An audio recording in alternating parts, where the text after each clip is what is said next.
Pekasino, Xanshinkashin, Nil Pequakamilnu, Napeo, Miyama, Kaikat. You didn't hear me, right? You didn't understand. I'm going to translate that. What I just said is in Inuit. I said, "Good morning, everyone. My name is Xan. I am a Piquakaminu man. Piquakaminu is an Innu from Lac Saint Jean from the Master Yash community." And then I asked you, "Are you doing good?" And then you have to answer, "Yes." And if you want to say it in Innu, you would say ahet. So say ahet. Or you can say til. Til means you and you. And I will say, I'm doing good today. I'm doing good. So you've learned a few words, but don't worry. I'm not going to hold it against you if you can't remember them. So today we're doing an awareness workshop. Is this your first workshop? So today we'll talk about residential schools and culture and Indigenous history in the event of the Truth and Reconciliation. So who of you know the Wapikoni Mobile here? So I'll present it to you. I'll introduce it to you. So Wapikoni was co-founded in 2004 by the Atikamekw Council, the youth of Quebec and Labrador and Manobaro. So this is the first trailer from Wapikoni, and it's been in existence for 20 years now. There are 81 Indigenous communities that have been visited by the trailer, 49 in Canada, but also 32 across the world. Wapinoki does not only go in the Canadian communities, they travel everywhere. So there are over 6,000 participants that have been involved over 20 years. And this resulted in 1,200 different movies. So 6,000 people have created 1,200 movies over 20 years. So that's pretty much a lot. So here is the studio. That is what the trailer looks like now. You saw the before, and this is the after. So it has changed. So now I'll introduce to you what the Wapikoni looks like with a video.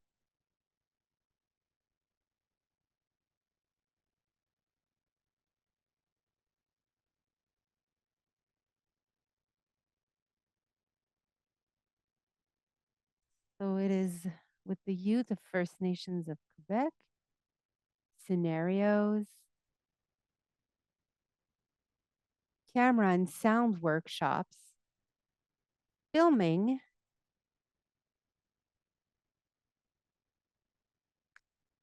musical recording, projections in communities,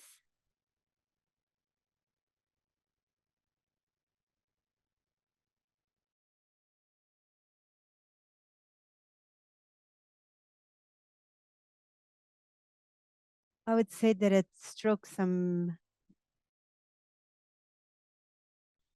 We can be heard. We're proud of our culture. Youth offer the image that they see from their community. It's not about just making videos. Throughout all of this, I got support.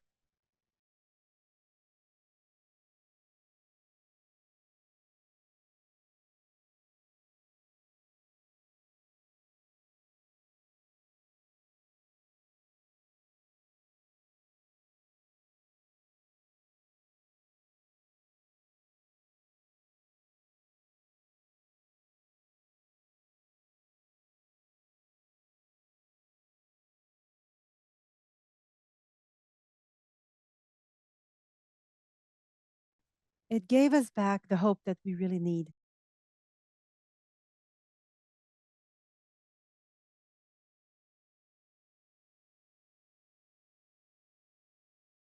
Every year in Canada and across the world, 400 participants, 60 videos, 50 musical creations.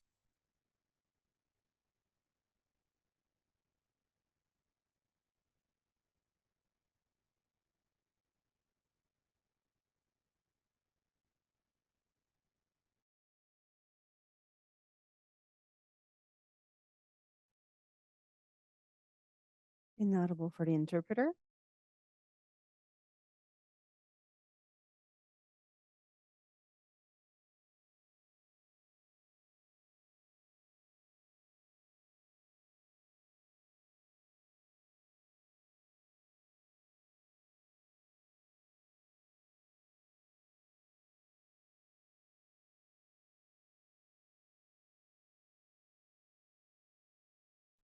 So they have an idea and then they created. So there you go. So they have everything they need to do a video. They have some editing rooms, they have some studios. Some people do video clips or songs. There is a projectors room, there is a training room, and the equipment is the best in its class. They have cameras, sound tools, and they have everything to make really professional videos. So now we're going to give you a few definitions. First, it's important to have the good words to describe different things. So first we'll go with Indigenous. For Canada, we say Indigenous when we talk about the three following groups: the First Nations, the Inuits, and the Métis people. And in a more general way, across the world, it also means that it is someone that is an ancestral people from one particular area. So it's like the grandparents of your grandparents or your grandparents of your grandparents and grandparents and their grandparents. That is one indigenous person because their ancestors have been on the territory for thousands of years. And now for First Nations. This is the term we use here in Canada by the Indigenous peoples in Canada to describe themselves, except for the Inuits and Métis. We'll talk to you about this later. So for the linguistic families or the language families, so in Quebec, there are two language families with First Nations. It seems pretty complicated, but you'll understand. So there is the linguistic family that we call Algonquin, and then there is the Iroquois. So the language is similar, the culture is similar, but they all have different languages, but they are similar. So, for example, French and Spanish are Latin rooted languages. I don't know if you knew that, but the French and English also have some similarities. So that's what I mean with the similar languages. So for the Algonquin linguistic family, there are many different First Nations. I'm not gonna ask you to remember all of these, but I'll say a few for you. So we have the Abenaki Nation, the Anishinaabe Nation, Atikamekw Nation, the Cree Nation, the Innu Nation, like myself. There is the Malisit Nation, but we call it Wilispekuk. We have the Mi'kmaq Nation and the Neskapi Nation. So that is the Algonquin linguistic family. For the Iroquois, we have the Wendat, the Mohawks that are not too far from here. Now we call them Ganinganya. And each of these nations, it could be different clans, different families, different communities. Earlier, I told you I'm from the Master Yacht community, but I'm from the Innu nation. So there are many different families from different nations. So they have cultural similarities, but they do have differences as well. Do you have any questions for now? Okay, remember your question for the end. And often, when you have a community, people will define themselves by their community and their nation. So I said, I'm an Innu from Master Yacht. So if you have an Indigenous friend, it's good to know his community and his nation. So this way you could say, this is Benjamin, he's Indigenous, or here's Benjamin, he's a Tikamek from Manwan. So it's more respectful and it's fun. So we were talking about the Métis Nation. With the colonization, there was a new nation that came about. So it's people of mixed origin, and it started in 1700s, and it is a nation with its own culture, its own language, and its own history, and it's different from the one of the First Nations and the Inuits. So many Métis communities were born following the fur trade. So they have different territories: Manitoba, Saskatchewan, and Alberta. There are also some parts of Ontario that have Métis people, and in the British Columbia, the Northwest Territories, and in the north of the US. So you've seen I didn't mention Quebec because we don't have any Métis nations in Quebec. Some people may come from other places and have moved to Quebec, but there are no original Métis nations in Quebec. And it's the same thing. It's not the same thing when you say it is a Métis person. It's not the same as saying his father is Indigenous, but her mother is not. So it's not the same thing. That is not a Métis. It's not the same thing. So now we'll look at the Inuits. They are a similar group. They are similar in terms of language and culture. They're in the Nordic territories. The Northern territories. In Quebec, there are the 11th nation that is found here because there are 10 First Nations and there is the Inuit nation. There are 14 Inuit villages in Quebec, and the rest, there are a total of 53 villages across Canada. We can find Inuits in Quebec and Labrador and Nunavut in the Northwest Territories and in Yukon. And this big territory is called the Inuit Nunanga.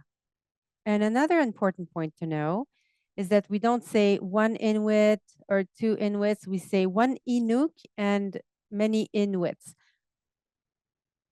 So Inuk is the for one Inuit only, and Inuk means human being. So now we'll look at a movie, and it's called A Discussion with an Elder. So it's an elder from an Innu nation, the same nation as myself. She explains what is the residential school. Did anyone hear about residential schools? Okay, now you'll get to know more about them. She explains many points, and then we'll have a questions period, and you'll be able to ask your questions. There are people on Zoom as well that may have some questions.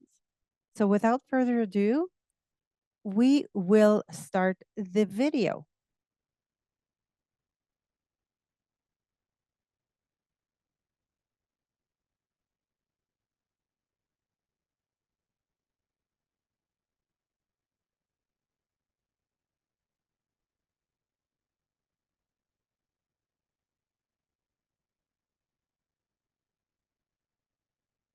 Oui, my name is Marie-Marthe Malek. I am a pedagogical counselor at the CEGEP of Sept-Îles, and I'm a navigator for First Nations.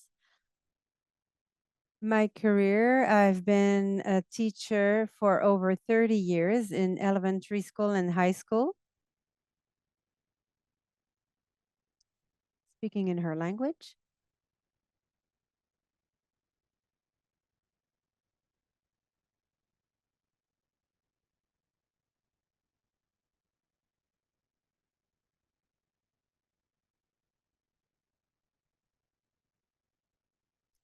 Residential schools existed because there were no schools in the communities. We had to leave, and parents had to let us leave. We had to live like the little white children. That the goal was to kill the Indian in the heart of the child.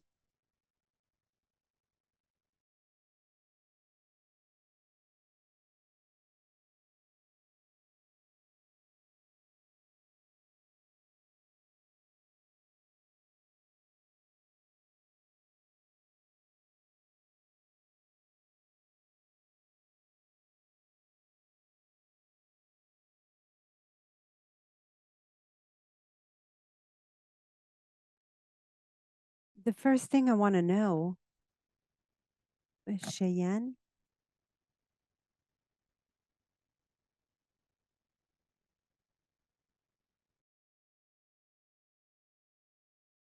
Oh, that's a nice name. What do you know about residential schools? It's a cool school. But after school, schools were there, but it was another house. It was another house to go and sleep, to do your homework. Residential schools were only for girls or only for boys. We could not meet. We couldn't even go close to a boy. You couldn't close to a boy? No, the women were so mean. If I was gonna hold someone's hand, I would have get some of a consequence, and they would stop us from going out, or we couldn't participate in activities. I really like to play volleyball and other games. And if you didn't follow the rules, they would stop you from doing anything during the weekend. You'd have to stay in your room. We could go out to eat or to wash our clothes. We had to wash our own clothes. We learned how to pick up. So we'd leave to go there and we'd never come back. We'd go there to learn French and to do our homework. I couldn't run away. It's impossible. One time I tried to leave, but the next morning we were like three or four. At the time it was the Indigenous Affairs. We got a plane. They told our parents, if you don't want them to come up, we'll cut off all of your money. You won't have any help anymore. So they didn't let us speak Innu. And little but surely, we lost our own language. I learned my words. For example, my parents told me that if things happen, if you have things touching you in a inappropriate way, sometimes your teacher can touch you right here. Good job, that's good. But my mother told me if they touch you down here, all of these places here, nobody is supposed to touch you there. Those are wrong touching. So it's only your parents when you are sick or the doctor can touch you there. So I think it's good to say that nobody can touch you. We're really happy today. Those residential schools do not exist anymore. They do not exist anymore. Now, when we want to go further, when the residential schools aren't there anymore, then we go outside. Even we have to go to CJEPs or to university. We live in a apartment, but we're ready to go there, and we can even see our parents. We can call them. Now we can even do FaceTime with our parents, and we have roads. At the time, we didn't have roads. So thank you. You're very nice. You're really good students. You're really concentrated. I know you'll go far in life. There must be a chef, a counselor, a lawyer, a doctor in the room here one day. Good job.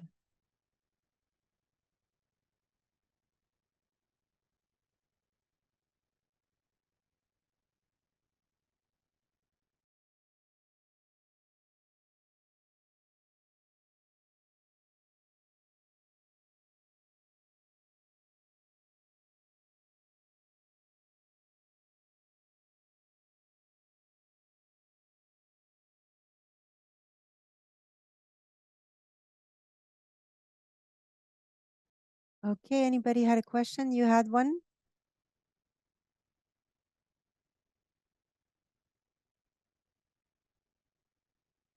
What are the clans? In certain indigenous nations, some families have groups of families, and it depends from one nation to the other. For example, the Galing, the Mohawk, they have the Turtle clan, they have the Bear clan, and they have different clans. And it's really like families of families. So they belong to a particular clan. How about you?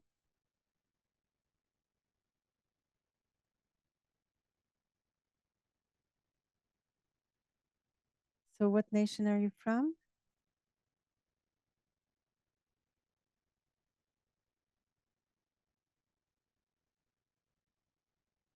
So he said he was Indigenous. He said he's SOA. So nice to meet you. I'm Inu. Any other questions?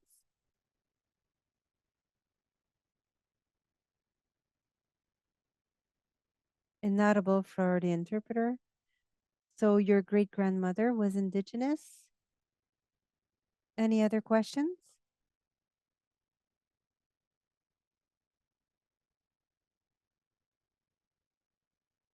If Did some of you already know what the residential school was, or did you learn what it was? Well, I guess some of you have learned a little more about the residential schools. Well, if you have any other questions, you can ask me. And for people on Zoom as well, you had a question?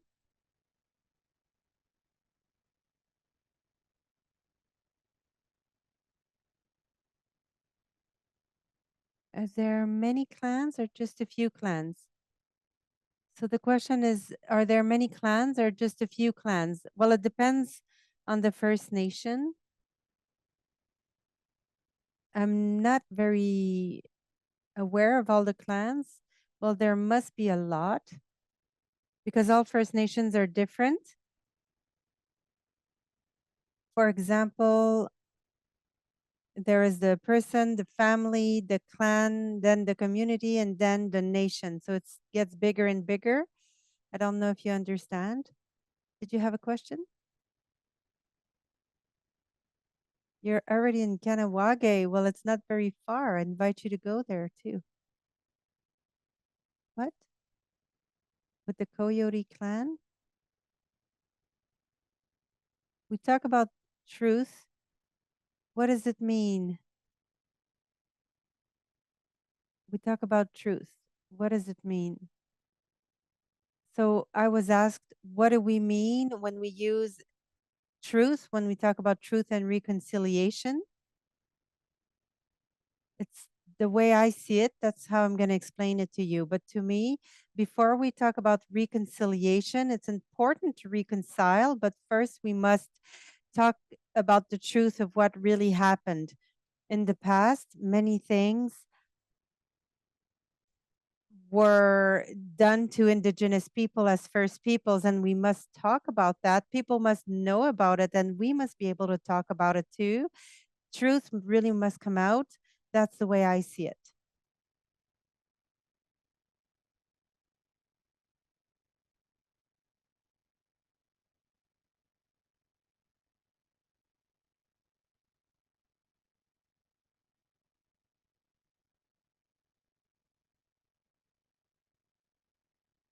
They ask why the children were mistreated in residential schools. So they asked me, why were youth so mistreated in the residential schools? It's hard to answer this question, but the government did that. Government and the churches thought that Indigenous people were not as important. We weren't seen like human beings by the government, and that is why they weren't treated as well. And we were seen as it was wrong to be Indigenous. And it was about the Christian religion as well. So we weren't treated as good or as well as others because we weren't seen as equals. I know it's sad, but at least it's not like that anymore. Did you have a question?